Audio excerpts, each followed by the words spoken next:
Hello, welcome to Middle East in Depth, part of Levant TV's Press Reviews.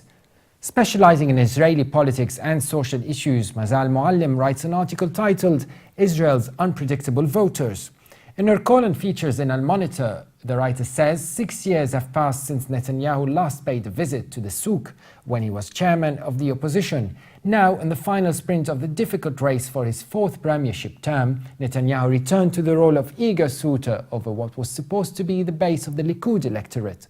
Armed with Knesset member Miri Regev, Netanyahu's bargaining chip for wooing in traditional Mizrahi populations, the prime minister attempted to garner votes that in the not-so-distant past were viewed as a done deal.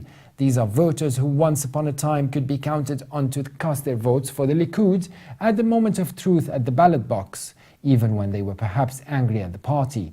But Netanyahu, a seasoned politician and an expert at reading the polls, also knows that this is not about big numbers. Still, from his point of view, every small effort is worthwhile at this stage. After all, his controversial speech in Congress halted the hemorrhaging of votes, and according to the polls, returned between 1 and 2 seats to the Likud.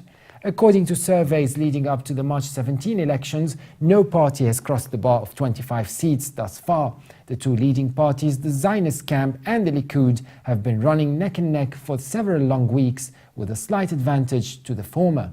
Any slight change in voting patterns could determine which party finishes first, providing a certain advantage in the attempt to assemble a government.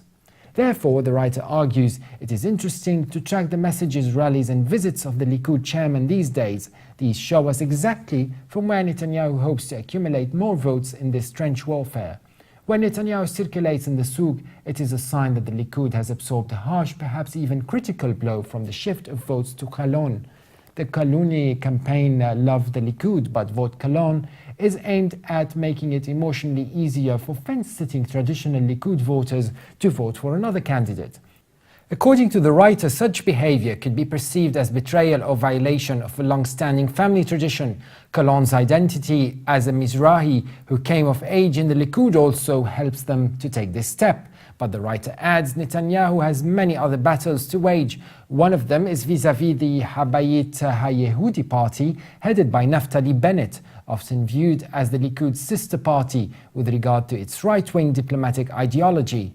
This is the reason that Netanyahu visited settlements Eli and Ma'ale Ad Mumin in this campaign to return a seat or two to the Likud and away from Bennett.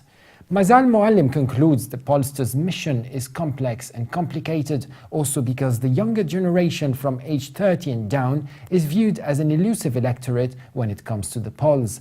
In the not-so-distant past, the survey institutes used to segment the floating votes via questions such as who did you vote for last time, what is your ethnic origin, and where do you live? Today, mainly with regard to the young voters, these questions are almost irrelevant. That was it for today's brief update. For more, please visit levant.tv. Or subscribe to Middle East in Depth on iTunes.